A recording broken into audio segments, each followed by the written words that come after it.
তো আজকে আমরা যে বিষয় নিয়ে কথা বলবো সেটা হচ্ছে একজন কৃষকের আয় এবং আর্থিক পরিসম্পদ হতে আয় যদি কোনো ব্যক্তির থাকে সেটা ট্রিটমেন্টটা কিরকম হবে সেটা আজকে আমরা দেখব। সরাসরি প্র্যাকটিক্যালি আমরা চলে যাব। তো আমরা আজকে এরকম একটা ফ্যাক্টস তৈরি করেছি যেখানে নাকি একটা ব্যক্তির কৃষি হতে আয় রয়েছে এবং আপনার ফাইন্যান্সিয়াল অ্যাসেটস রয়েছে, এবং যেখান থেকে নাকি তার আয় রয়েছে, যে আয়ের উপরে তার উৎসে কর কর্তন করা আছে, এবং সেটা কিভাবে আমরা রিটার্নে নিয়ে আসব সেটা আজকে আমরা পুরোপুরি দেখার চেষ্টা করব।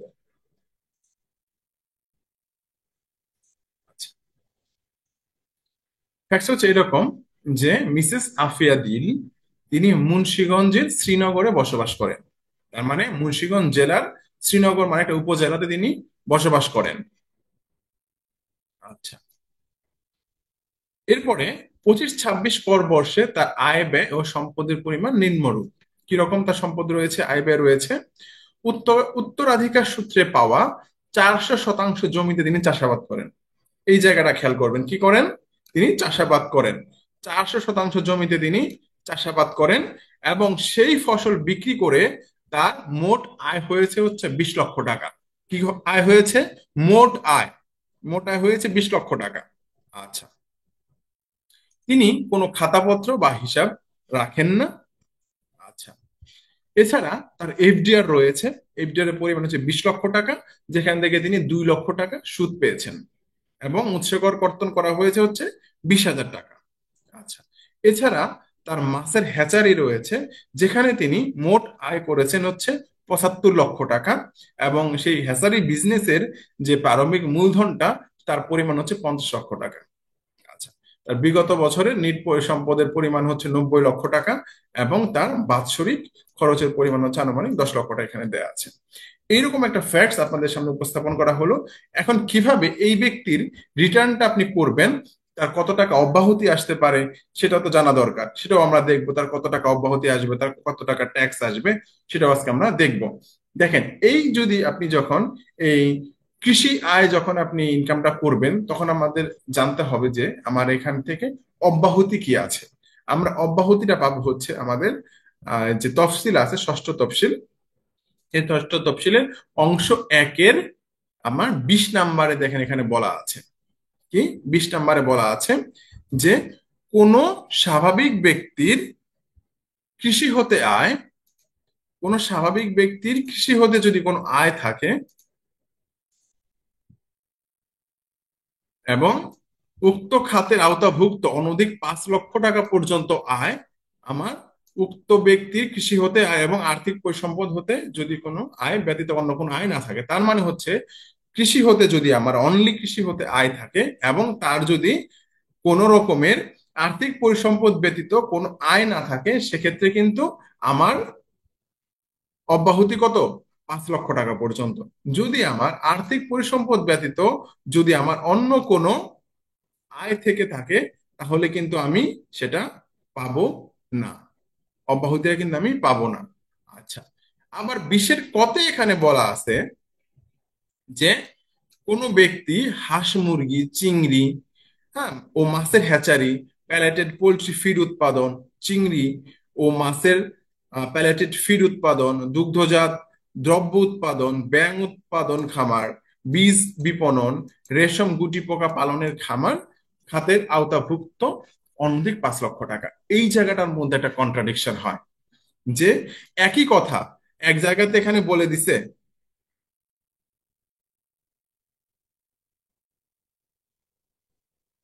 আচ্ছা, এখানে কি কোনো সমস্যা হচ্ছে? সাউন্ড বা ক্লিয়ারিটিতে কোনো সমস্যা আছে কি?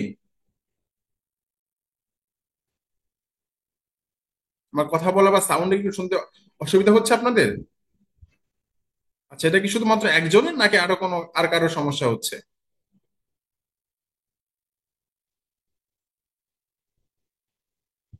ওকে, ফাইন। মেবি আপনার নেটের সমস্যা হতে পারে। আচ্ছা, এই জায়গাটাতে কিন্তু একটা কন্ট্রাডিকশন আছে এখানে কিন্তু।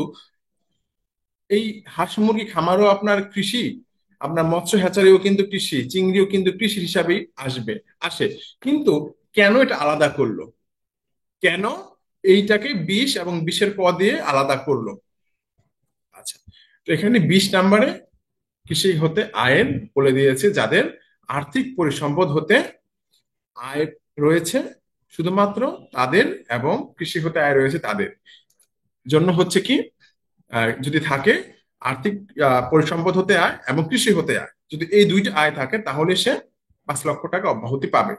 আবার 20-এর কতে বলছে যে এখানে এই আইটেম গুলো যদি থাকে, হাঁস মুরগি চিংড়ি মাছের হ্যাচারি, হ্যাঁ পোলট্রি ফিড, রেশম মাছ, রেশম গুটি পোকা পালনের খামার, এসব যদি হয় তাহলেও সে 5 লক্ষ টাকা অব্যাহতি পাবে। কিন্তু কোন কোন জায়গাতে সে পাবে সেটা আমরা আজকে সরাসরি এখানে দেখব।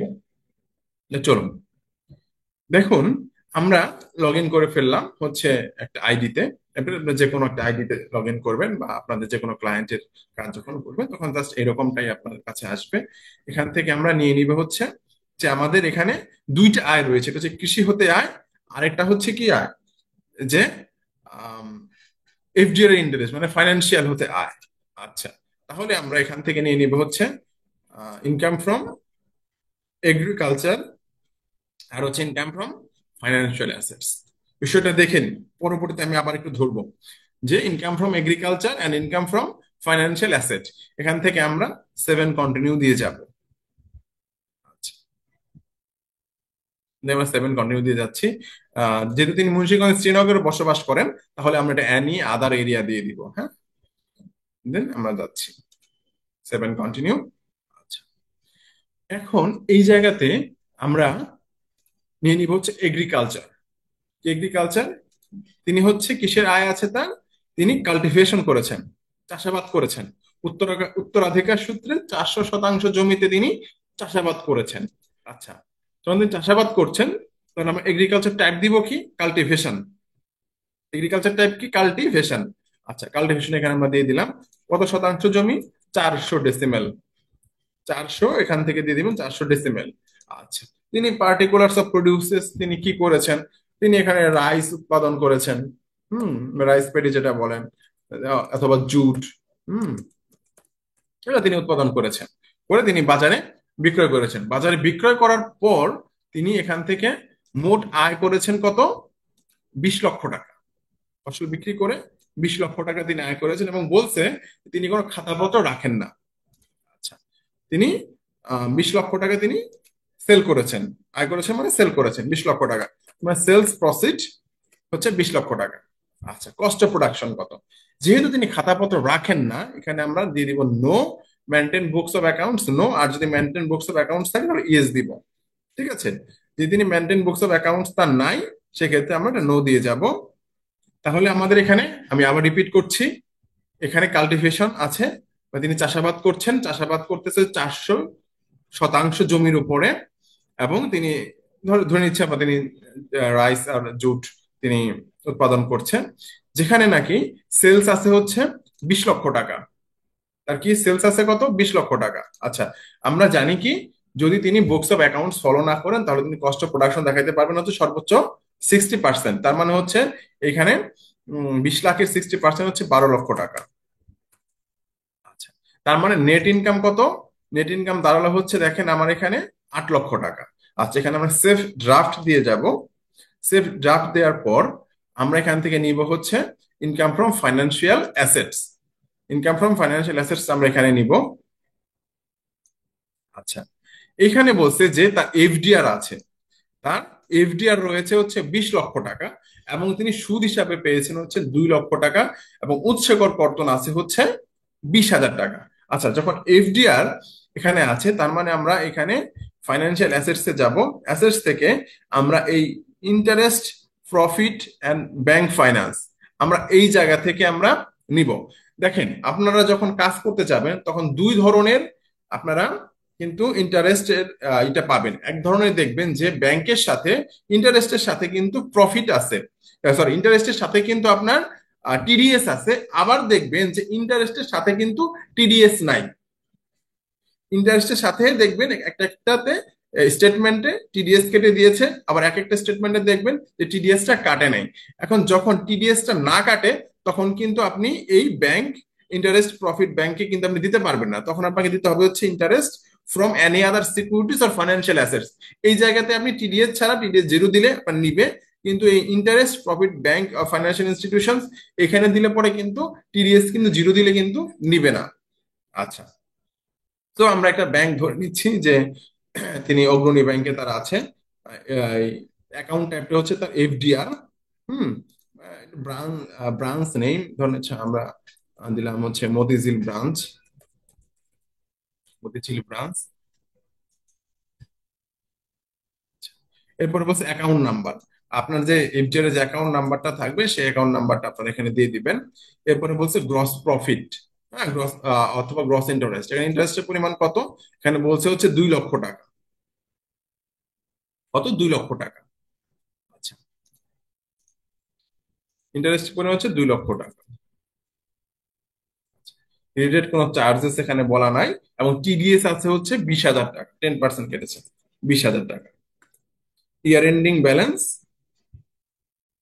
যদি এখানে নাই, তারপর আমরা এখানে বলে দিচ্ছি যেখানে যদি এফডিআর 2 লাখ টাকা যোগ করে আমরা এখানে, এটা থাকবে, এটা আমাদের ফ্যাক্টসে উল্লেখ নাই, এটা থাকবে হচ্ছে 22 লক্ষ টাকার মতো। তো এখানে 22 লাখ টাকার মতো আছে। আচ্ছা, এখান থেকে আমরা আবার সেভ অ্যান্ড ড্রাফটে দিয়ে দিব, বা অথবা সেভেন কন্টিনিউ দিয়ে আমরা নেক্সটে যাব। দেখেন এখান থেকে আমরা সেভেন কন্টিনিউ যদি দিই, আমি 3 নাম্বারটা পরে দিচ্ছি, আমি জাস্ট একটা জিনিস দেখানোর জন্য।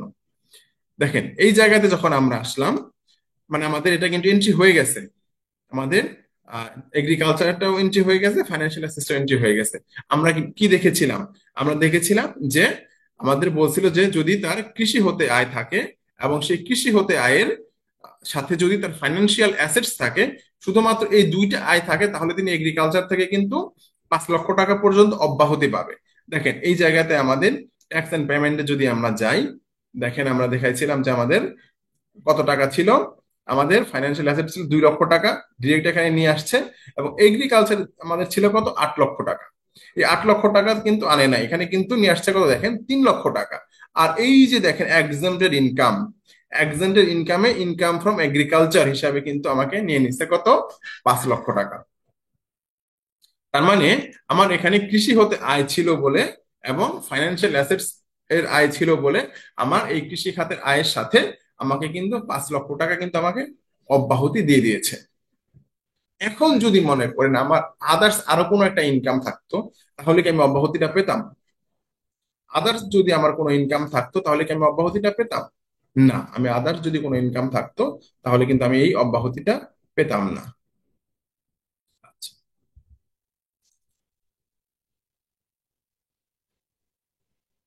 আচ্ছা, ধরেন আমরা এই জায়গাতে অ্যাড করে দিই, আমরা একটা অ্যাসেসমেন্ট দেখাই যে এখানে আমাদের আদার সোর্সের কিছু ইনকাম আছে। কি আছে? আমাদের আদার সোর্সের যদি কোনো ইনকাম থাকে, তাহলে এখানে আমাদের সামান্য আদার সোর্সের কিছু ইনকাম আছে, ইনকাম ফ্রম আদার সোর্স আমরা দেখাই দিলাম। বাট আপনার স্যালারি হতে পারে, যা হতে পারে, আদার, একটা সিম্পল একটা উদাহরণ দিচ্ছি, আমরা আদার সোর্স থেকে আমরা কিছু ইনকাম নেই, বা যে কোনো ধরনের ইনকাম আপনার থাকতে পারে, সেটা যদি আমরা নেই, তাহলে ঘটনাটা কি ঘটে?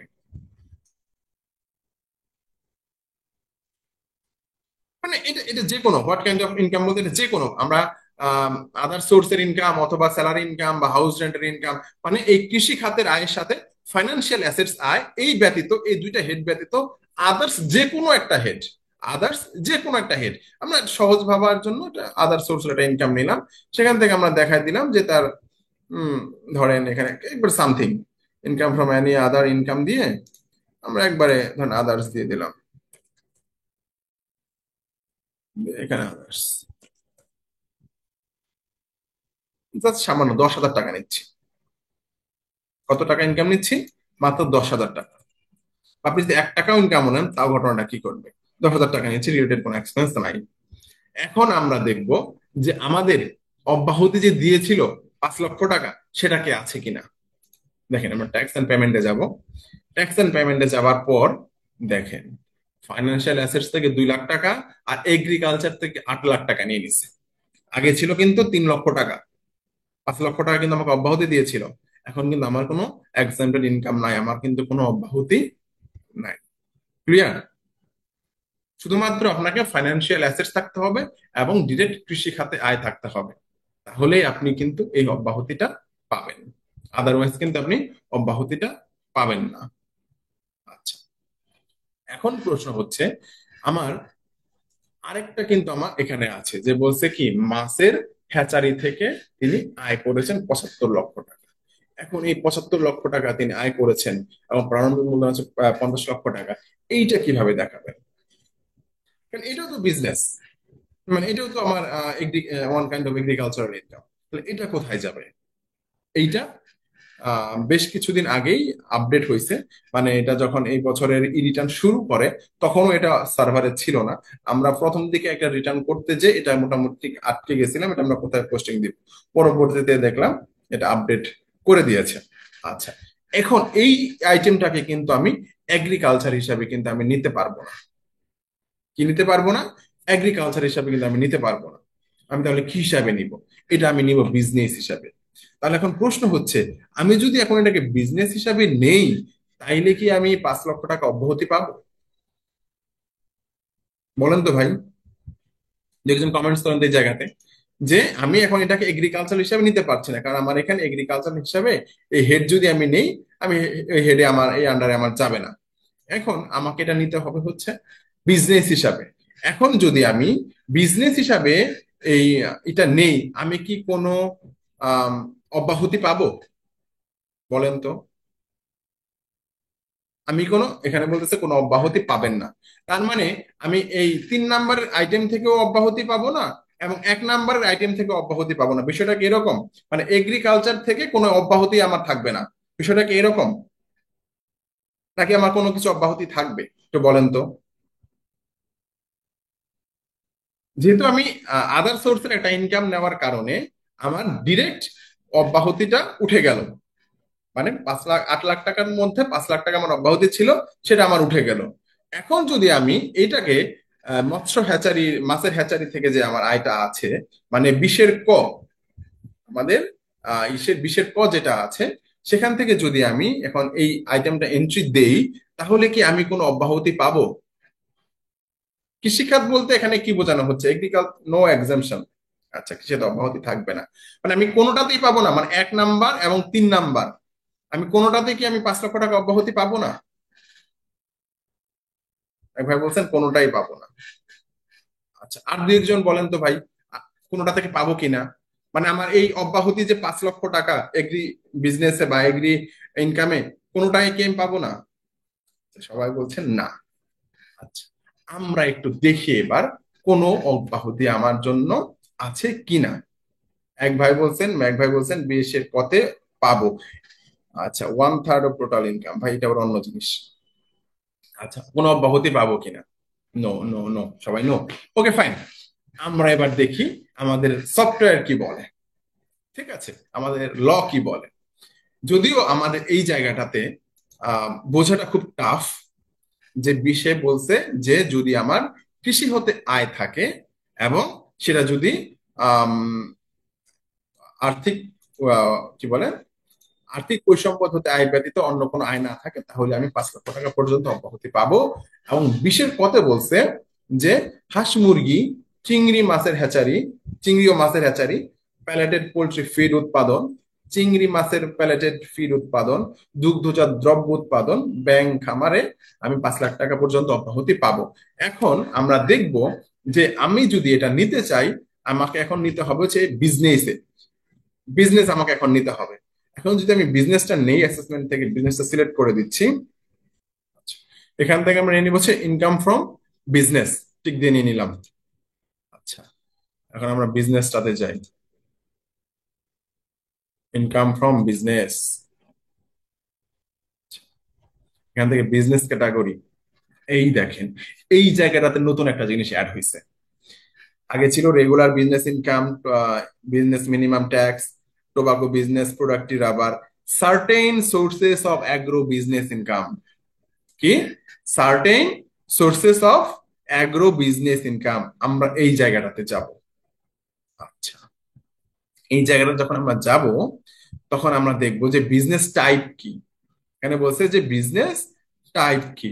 আমাদের বিজনেস টাইপ হচ্ছে কি করেছে সে, মৎস্য হ্যাচারি আছে। এই যে দেখেন, আমরা কি বলছিলাম, এখানে 5টা বা 6টা আইটেম ছিল, 6টা 7টা আইটেম ছিল। দেখেন 7টা আইটেমের জন্য কিন্তু এই এটা মেক করেছে। কিরকম? Dairy food production. Dairy food প্রোডাকশনটা কোথায় আছে?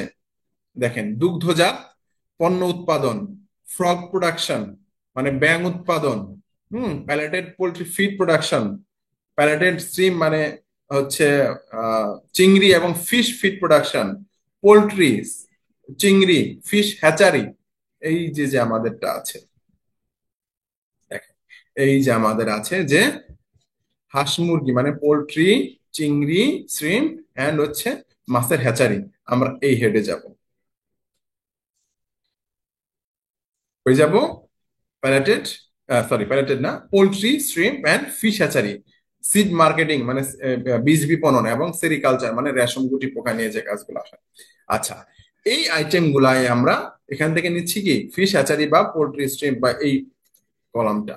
আচ্ছা, এখানে আমরা বিজনেস নেম, এখানে আপনার যে বিজনেস নেমটা আছে সেই বিজনেস নেমটা দিবেন, মানে এখানে দিলাম আমরা ABC hatchery. Hatchery business, address ধরে দিলাম আমরা মুন্সিগঞ্জ।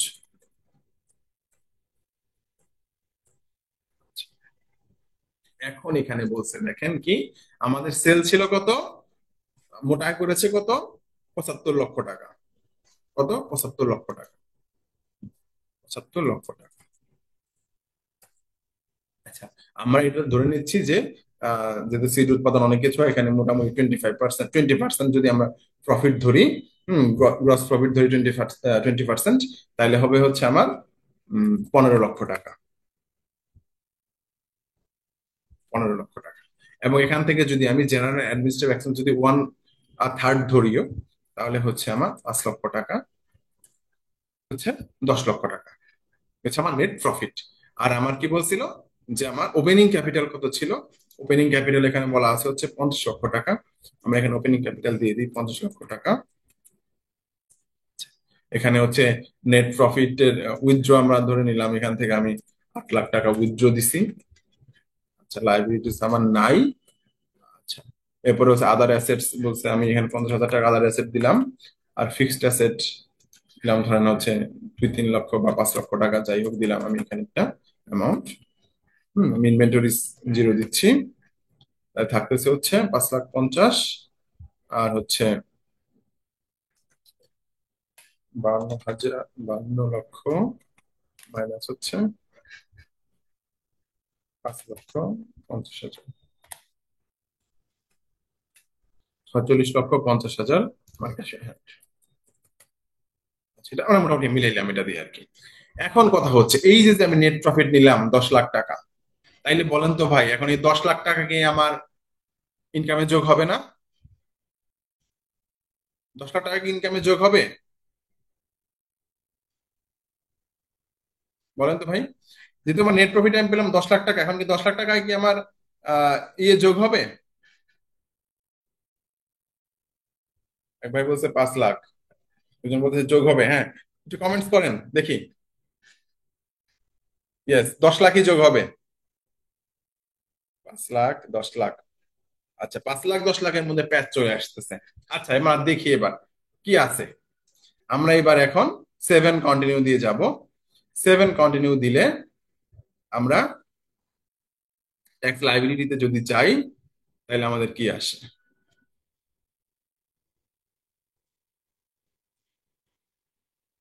দেখেন, আমার 2 লাখ টাকা নিচে হচ্ছে কি ফাইন্যান্সিয়াল অ্যাসেটস, 8 লাখ টাকা এগ্রিকালচার, বিজনেস থেকে নিচে 5 লাখ, আদার সোর্স আছে 10,000, এবং আমার এক্সামটেড ইনকাম হচ্ছে 5 লাখ। আমার এক্সামটেড ইনকাম আছে কিন্তু 5 লাখ। তার মানে হচ্ছে যে 20-এর কোটা ইউজ হবে হচ্ছে অ্যাজ এ বিজনেস হিসাবে, অ্যাজ এ বিজনেস হিসাবে আপনার ইউজ হবে। অন্যান্য ইনকাম থাকলেও আপনি এখান থেকে 5 লক্ষ টাকা কিন্তু আপনি অব্যাহতি পাবেন। ক্লিয়ার? এবং যদি আপনি শুধু অনলি এগ্রিকালচার থাকে, কাল্টিভেশন ফার্মিং এগুলা থাকে, হ্যাচারি যেমন বলছে, হ্যাচারি বলতে বোঝানো হয়েছে যে পোনা উৎপাদন। আবার এই পোনা নিয়ে যদি আপনি পুকুরে ছাড়েন, ওইটা হবে ফিশ ফার্মিং। কি হবে? Fish farming. ওই ফিশ ফার্মিং কিন্তু আবার এগ্রিকালচার। ঠিক আছে? পোনা উৎপাদন, রেণু উৎপাদন, এগুলা কিন্তু হচ্ছে হ্যাচারি। হ্যাঁ, যেমন পোল্ট্রি হ্যাচারি, পোল্ট্রির ডিম থেকে বাচ্চা বের করা হচ্ছে হ্যাচারি। এই পোল্ট্রি থেকে বাচ্চা বের করার যে বিজনেসটা, সেইটা আপনি আনতে পারবেন হচ্ছে এই জায়গাতে। আবার যদি আপনি এই পোল্ট্রির বাচ্চা কিনে যদি আবার আপনি বড় মুরগি তৈরি করেন, ওইটা চলে যাবে হচ্ছে আবার পোল্ট্রি ফার্মিং এ। ঠিক আছে? তো আশা করি সবাই বুঝতে পেরেছেন বিষয়টা। একটু ঝামেলা থাকলেও বা একটু জটিল থাকলেও আপনারা যখন নিজেরা নিজেরা বিষয়টা একটু প্র্যাকটিস করবেন, দেন আপনাদের কাছে বিষয়টা আর একটু ইজি হয়ে যাবে। আচ্ছা, তো আমরা ফ্যাক্টস অনুযায়ী থাকি। ফ্যাক্টসে আমাদের এখানে বলা ছিল এখানে আদার সোর্সে কোনো ইনকাম ছিল না, আদার সোর্সটাকে তুলে দিই। আচ্ছা।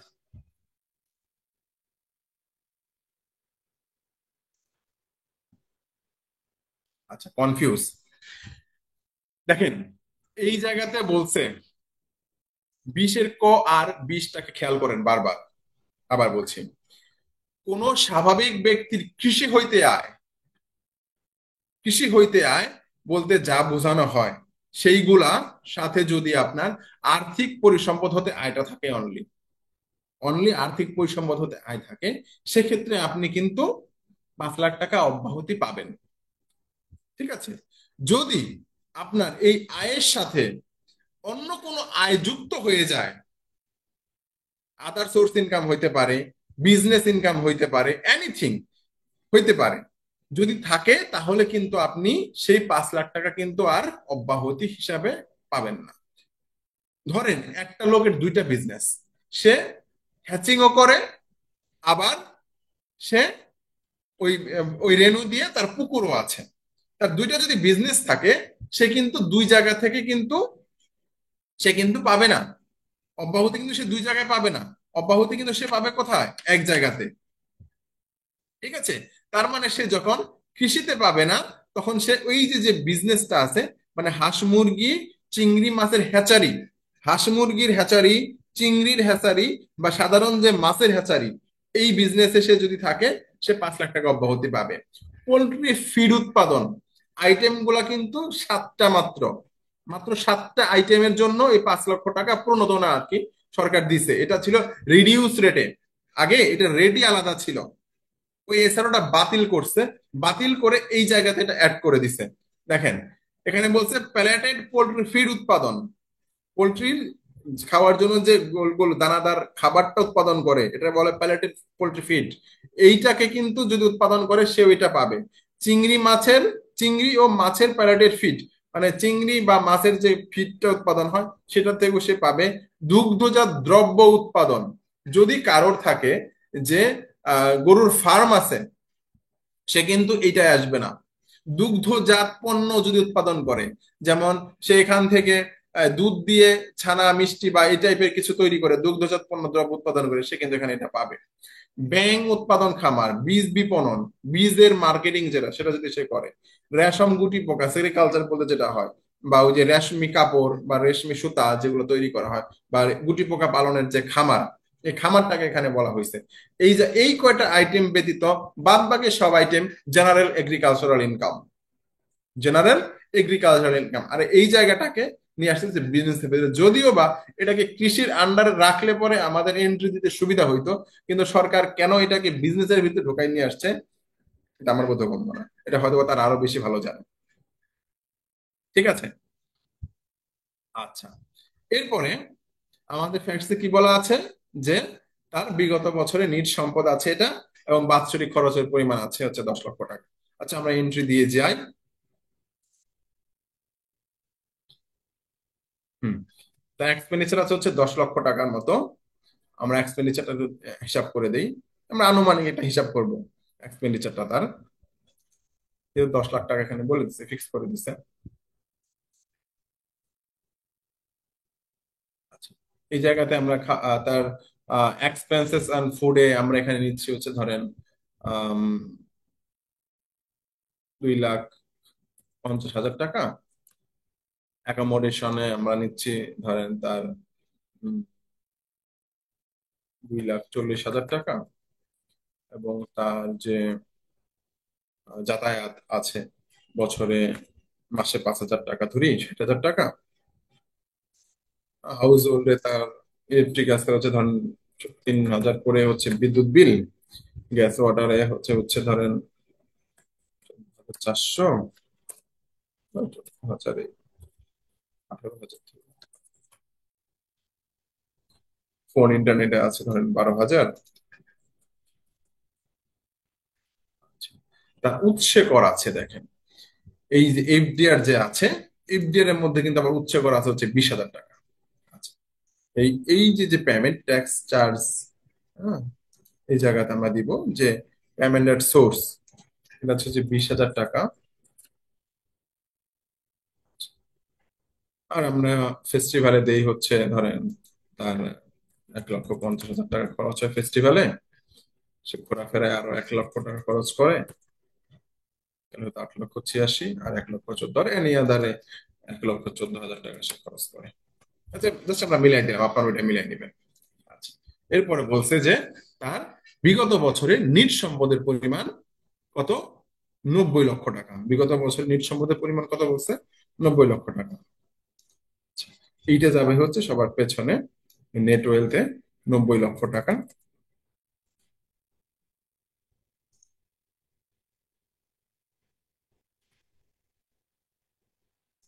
আচ্ছা, 90 লক্ষ টাকা। তারপরে আহ, তার বিজনেস অ্যাসেট আছে, এই যে যে বিজনেস অ্যাসেট দেখছেন 50 লক্ষ টাকা অ্যাসেট ছিল, প্রারম্ভিক মূলধন।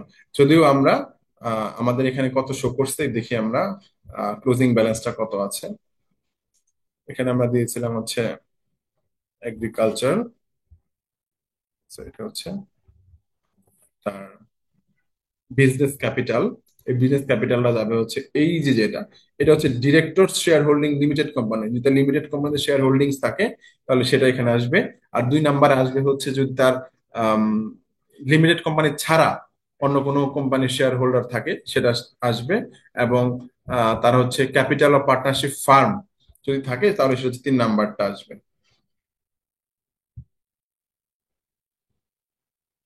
আচ্ছা, আমরা এখানে দিয়ে দিচ্ছি। এটা হচ্ছে ধর, কি নাম দিয়েছিল মানে এবিসি, এবিসি হ্যাচারি ছিল যেটা, এবিসি হ্যাচারি। আচ্ছা, টোটাল বিজনেস অ্যাসেটটা এখানে কত ছিল? আম, draft দিয়েছে।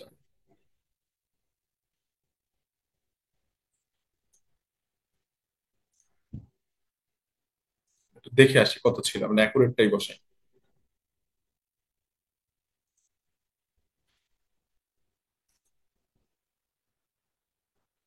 আমাদের ক্লোজিং ব্যালেন্স ছিল হচ্ছে 52 লাখ টাকা। টোটাল ক্যাপিটাল এন্ড লাইবিলিটিস আমরা এই টাকাটা নিয়ে নিব হচ্ছে আমাদের ওই ক্লোজিং ব্যালেন্স।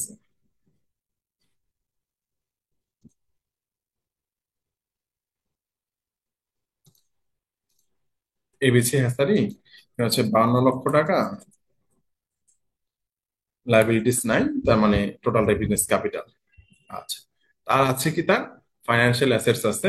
অ্যাসেটস এর মধ্যে আছে কি তার হচ্ছে এফডিআর আছে, ফিক্সড ডিপোজিট আছে। ফিক্সড ডিপোজিটটা আমরা এখান থেকে ইম্পোর্ট ফ্রম ইনকাম যদি দিয়ে দিই দেখবেন অটোমেটিক চলে আসছে, এই দেখেন ইম্পোর্ট ফ্রম ইনকাম দিলাম, এখানে চলে আসছে। আমরা একটা সিং ভ্যালুস দিয়ে দিব, অটোমেটিক চলে আসছে। আচ্ছা, তারপরে বলছে যে তার এই 400 শতাংশ ই জমি ছিল, কি বলে, ইনহেরিটেন্স প্রপার্টি ছিল। দেখেন যে উত্তরাধিকার সূত্রে পাওয়া 400 শতাংশ জমি তিনি চাষাবাদ করেন, এটা এটা রিটার্নে দেখাবেন না, এটাও দেখাইতে হবে।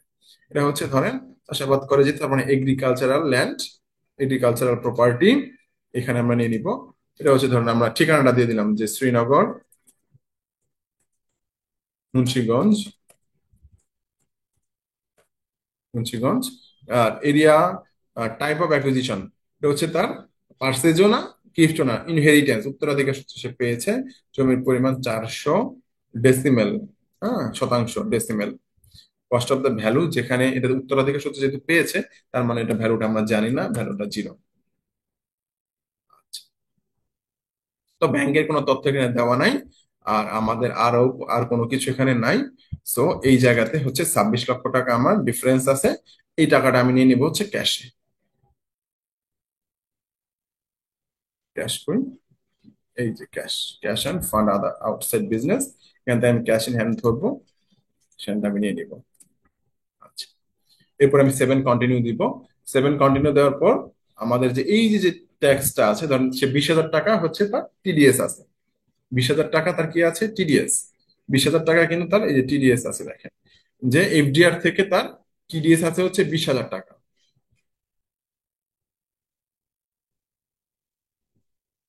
আচ্ছা, 20,000 টাকা।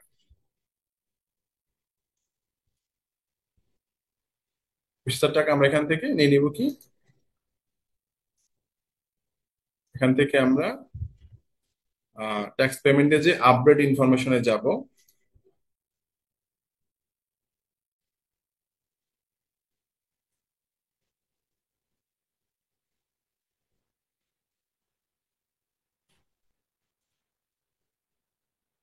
আপডেট থেকে আমাদের ক্লেম সোর্স ট্যাক্স, এখান থেকে আমরা এই ব্যাংক ফাইন্যান্সিয়াল ইন্টারেস্ট এন্ড প্রফিটে যাব। এই জায়গা থেকে আমরা অ্যাড করব কিভাবে, sink from income. Sink from income থেকে আমরা এই জায়গাতে যাব, সিঙ্ক ভ্যালুজ। এই জায়গাতে আমরা যখন যাব তখন দেখবেন এই জায়গাতে কিন্তু আমার টিডিএসটা অ্যাড হয়ে গেছে। অ্যাড হওয়ার পর আমরা এখান থেকে যাব হচ্ছে ট্যাক্স পেমেন্ট স্ট্যাটাসে,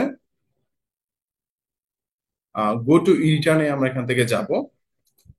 দেখবেন আমার 20,000 টাকা কিন্তু অ্যাডজাস্ট হয়ে গেছে। এই দেখেন, আমাদের কিন্তু 20,000 টাকা কিন্তু অ্যাডজাস্ট হয়ে গেছে। এখন তার যে ট্যাক্সটা ছিল, টোটাল ট্যাক্স হয়েছিল হচ্ছে 1,40,000 টাকা। হুম। এবং আমাদের এইখানে এটা অ্যাডজাস্ট করে চলে আসছে, বাকি টাকা কিন্তু আমাকে পে পে করা লাগবে।